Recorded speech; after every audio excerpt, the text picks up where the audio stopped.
রোজার মধ্যে স্বপ্নদোষ হলে কি রোজা ভেঙে যাবে? স্বপ্নে সহবাস করতে দেখলে গুনাহ হবে কিনা? এমন কোনো আমল আছে কিনা যে আমল করে নবী সাল্লাল্লাহু আলাইহি সাল্লামকে স্বপ্নে দেখার সম্ভাবনা রয়েছে?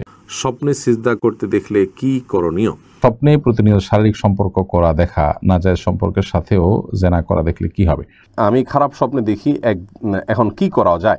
বাথরুমের কোনো পর্দা বা দেয়াল না থাকায় বিসমিল্লাহ বলে অজু করা যাবে কিনা? অজু করে কি দিচ্ছেন আমি এটা দেখতে পারি, সেনা দেয়, এটা কি জায়েজ আছে কিনা? অজু অবস্থায় বাচ্চাকে স্তন পান করানো যাবে কিনা? আব্বুর পকেট থেকে না জানিয়ে টাকা নিলে গুনাহ হবে কিনা? না ভাই, রোজার মধ্যে স্বপ্নদোষ হলে রোজা ভাঙবে না, স্বপ্নদোষ হওয়ার পরেও রোজা হয়ে যাবে।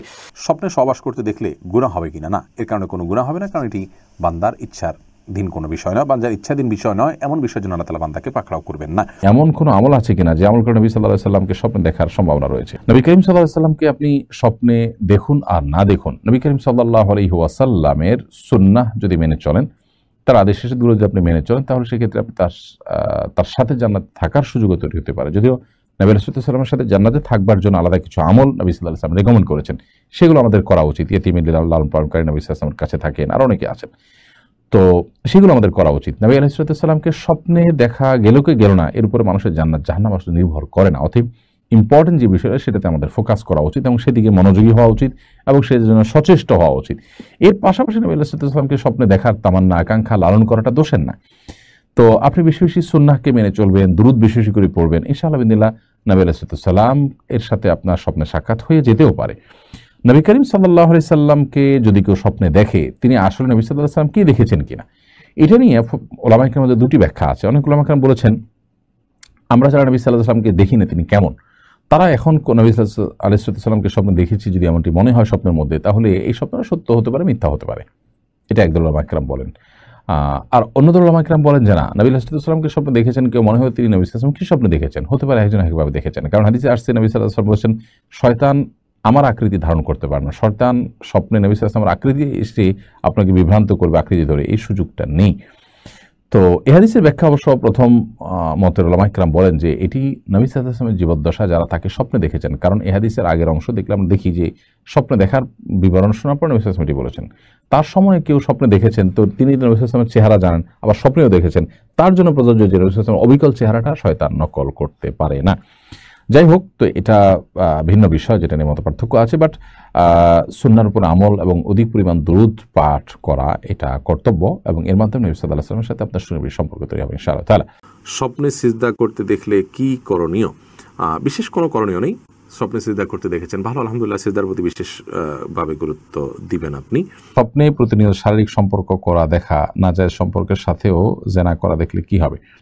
এর কারণে কোনো গুনাহ হবে না, কারণ স্বপ্নে আপনি যা দেখছেন সেটি আপনার নিজের নিয়ন্ত্রণে দেখছেন না, যার কারণে স্বপ্নে আপনি এরকম কোনো কিছু দেখলে এর কারণে আপনার জেনার গুনাহ হবে, বাটা সেরকম না। তবে সাধারণত অনেকে আপনার জাগ্রত অবস্থায় যেগুলোকে নিয়ে জল্পনা কল্পনা অনেক বেশি করে, ঘুমলে অনেক সময় সেগুলো স্বপ্ন দেখে। তো সেই রকম যদি হয়, তাহলে সেক্ষেত্রে আপনার জাগ্রত অবস্থায় হারাম কল্পনা করা আপনাকে বন্ধ করতে হবে, কারণ হারাম কল্পনা করলে সেটি কিন্তু গুনাহ হবে, কারণ সেটি আপনার ইচ্ছাকৃত আপনি করছেন এবং সেটি আপনি নিয়ন্ত্রণ করতে পারেন, বিধায় সেটি নিয়ন্ত্রণ করতে হবে। এর বাইরেও যদি আপনি এগুলো নিয়ন্ত্রণ করার পরও আপনি স্বপ্নে দেখেন, তাহলে সেক্ষেত্রে তার কারণে গুনাহ হবে না। প্রয়োজন আপনি শোয়ার সময় 3 কুল পড়ে, সূরা ইখলাস, সূরা ফালাক, সূরা নাস 3বার পড়ে হাতে ফুৎকার দিয়ে পুরো শরীর মুছে নেবেন। এটি সুন্নাহ, ঘুমের আগে প্রতিদিন এটি করবেন। ওযু করে ঘুমালেন, ডান কাত হয়ে ঘুমালেন, দোয়া দরুদ পড়ে ঘুমালেন, আল্লাহ তাআলা আশ্রয় নিলেন, ইনশাআল্লাহ বিদিন আল্লাহ তাআলা আপনাকে হেফাজত করবেন। আমি খারাপ স্বপ্নে দেখি এখন কি করা যায়? খারাপ স্বপ্ন দেখলে তার করণীয় কি, এই বিষয়ে আমাদের একটা ভিডিও রয়েছে সুন্নাহ ফাউন্ডেশন ইউটিউব চ্যানেলে এবং আমাদের ফেসবুক পেজে, সেটা আপনি দেখতে পারেন। বাম দিকে 3বার থুতু ফেলবেন, দাঁড়িয়ে সম্ভব হলে বেশি আপনার ঘুম ভেঙে গেলে আপনি 2 রাকাত সালাত আদায় করবেন, আমানতু বিল্লাহি ওয়া রাসূলিহি পড়বেন এবং আপনার কাতকে পরিবর্তন করে শোবেন, এবং খারাপ স্বপ্ন মানুষকে বলে বেড়াবেন না। বাথরুমের কোনো পর্দা বা দেয়াল না থাকায় বিসমিল্লাহ বলে অজু করা যাবে কিনা? যদি পর্দা বা দেয়াল না থাকে এবং কমোডের পাশেই আপনি টেপ থাকে, সেখানে আপনি অজু করবেন না, বিসমিল্লাহ বলে অজু করবেন। বিসমিল্লাহ বলা তো ফরজ ওয়াজিব নয়, অতএব বিসমিল্লাহ ছাড়া অজু করবেন।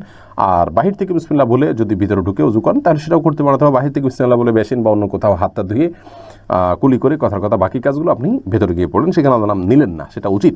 আল্লাহর নাম নেওয়া সেখানে অনুচিত কাজ। কিন্তু যদি কেউ আল্লাহর নাম নিয়ে অজু করে ফেলে, কোনো বড় গুনাহ হবে না, বা আল্লাহর নাম নেওয়া ছাড়া অজু করলে তাতে অজু হয়ে যাবে। বিষয়টাকে অনেকে ভুল বুঝেন। এখানে আল্লাহর নাম ভিতরে যাতে না নেওয়া হয় সেটা হলো মুখ্য। কিন্তু কোনো কারণে আপনার আল্লাহর নাম নিলে যে বড় গুনাহ হয়ে যাবে, গুনাহ হবে কিন্তু তাতে কবিরা গুনাহ হয়ে যাবে এরকম না, আবার আল্লাহর নাম না নিলে যে অজু হবে না এমনও না।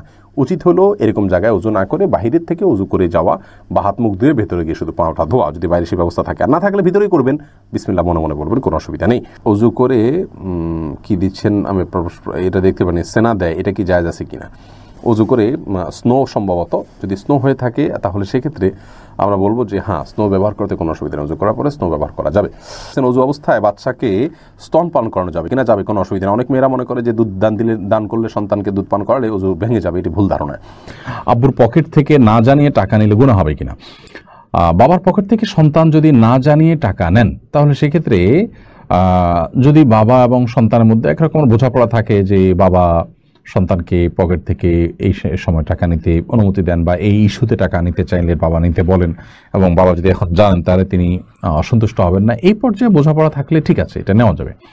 কিন্তু সেরকম যদি না হয়, বরং আপনি এটা লুকোচুরি করে নিচ্ছেন, লুকিয়ে নিচ্ছেন, বাবা টের পেলে সেটা অসন্তুষ্ট হবেন, তিনি রাগ করবেন, নিষেধ করবেন, তিনি অনুমতি দিবেন না, তাহলে সেক্ষেত্রে সেটা অবশ্যই নাজায়েজ হবে, গুনাহ হবে। আর যদি ব্যাপারটা এরকম হয় যে আপনার ভরণ পোষণ বাবা দিচ্ছেন না, জুলুম করছেন, আপনার মৌলিক প্রয়োজন যেটা অন্য বস্ত্র, বাসস্থান, সেটুকু বাবা অ্যারেঞ্জ করছেন না, সেটুকু বাধ্য হয়ে আপনি নাবালেগ মানুষ তাহলে নিতে হচ্ছে, এরকম হলে সেটা নিতে পারেন। কিন্তু প্রাপ্তবয়স্ক হলে সেক্ষেত্রে সেই সুবাদেও আপনি বা সেই অজুহাতেও আপনি বাবার পকেট থেকে টাকা নিতে পারবেন না।